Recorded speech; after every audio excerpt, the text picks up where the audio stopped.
एक सिंघम वर्सेस 500 राक्षस। दिवाली से जुड़ा दिल दहला देने वाला सिंघम अगेन का क्लाइमेक्स, पर अब किसके चलते लगेगा इस क्लाइमेक्स को ग्रहण? दरअसल ब्लॉकबस्टर शेट्टी की अपकमिंग फिल्म सिंघम अगेन का क्या होने वाला है पता ही नहीं। मतलब कौन बनेगा करोड़पति में, अब ये सवाल भी डाल देना चाहिए कि भाई सिंघम अगेन दिवाली पर रिलीज होगी कि नहीं। वैसे जो लास्ट न्यूज आ रही है उससे तो यही पता चल रहा है कि सिंघम अगेन दिवाली पर आने के चांसेस कम पाल रही है, पर फिर भी रोहित ने बहुत बड़े कंफ्यूजन में हम सबको डाल दिया है और अब समझ नहीं आ रहा कि एग्जैक्टली फिल्म का क्लाइमेक्स में क्या होगा। अब जैसे कि कुछ अरसे पहले ये सुनाई पड़ा था कि फिल्म का क्लाइमेक्स रोहित ने अचानक से चेंज कर दिया। उन्होंने 500 राक्षसों को, मतलब 500 लोगों को क्लाइमेक्स में ऐड करने का फैसला किया। तो मतलब 500 वर्सेस एक सिंघम, ऐसा कोई क्लाइमेक्स वाला ये सीन होगा। यानी कि रोहित इसमें एक डिवोशनल या माइथोलॉजिकल टच भी देना चाहे होंगे, जो कि आजकल का फैशन है, एवरीबॉडी नोज दैट। अब पुष्पा 2 को ही देख लो, जिसमें भी एक डिवोशनल एंगल है जहां अल्लू अर्जुन क्लाइमैक्स में साड़ी पहनकर सब दुश्मनों को मार देंगे, या फिर हनुमान जैसी फिल्म है जो कि माइथोलॉजिकल प्लस मॉडर्न टाइमलाइन का एक ब्लेंड थी। एक माइथोलॉजिकल एलिमेंट डाला गया और एक फैंटेसी फिल्म बनाई गई। तो रोहित भी ऐसा कुछ कर सकते हैं, that means modern plus mytho touch climax रखने जा रहे हैं, ऐसा सुनाई पड़ रहा है। वैसे पहले ये कहा जा रहा था कि इस फिल्म में कुछ ऐसे एलिमेंट्स होंगे जो दिवाली से जुड़े होंगे।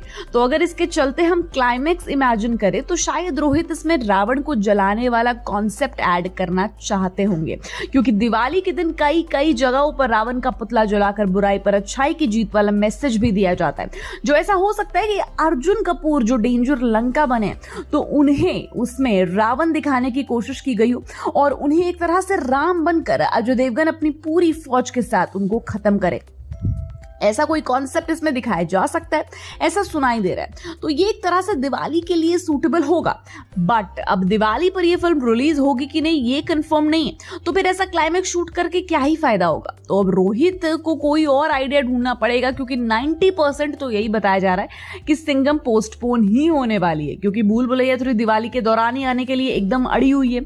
ऐसे में रोहित सिंघम अगेन लाकर अपनी फिल्म का नुकसान तो ऑब्वियसली नहीं करेंगे ना। तो ऐसे में अब क्लाइमेक्स क्या होगा ये सोच सोचकर हमारे बाल झड़ गए। खैर, पर जो भी होगा, अगर क्लाइमेक्स से रीशूट करना होगा तो डेफिनेटली खर्चा तो बढ़ेगा, यानी बजट बढ़ेगा। और वैसे भी देखा जाए तो पहले कहा जा रहा था कि सिंघम अगेन के क्लाइमेक्स पर 25 करोड़ बहाने वाले हैं शेट्टी साहब, जो कि बहुत बड़ा अमाउंट है। पर अब रीशूटिंग के बाद बजट तो बढ़ेगा ही, मतलब सिंघम अगेन का ओरिजिनल 250 करोड़ का बजट अब और बढ़ जाएगा। पर ये सब तो बिल्कुल पुष्पा 2 की तरह ही हो रहा है भाई, जिसके कुछ सीन्स रीशूट करने की वजह से उसका बजट 400 से 500 करोड़ तक चला गया। या फिर आदि पुरुष ले लो, जो एक हैवी बजट फिल्म थी जिसका बजट पहले 600 करोड़ था, पर चेंजेस करने के बाद फिल्म का बजट 700 करोड़ चला गया। ऐसे में तो एक्टर्स को भी डबल मेहनत करनी पड़ती है। और तो कहीं ऐसा ना हो जाए कि इसके चलते अजय अपनी फीस बढ़ा दे, क्योंकि उन्हें फिर से शूट करना पड़ेगा, मतलब डबल मेहनत।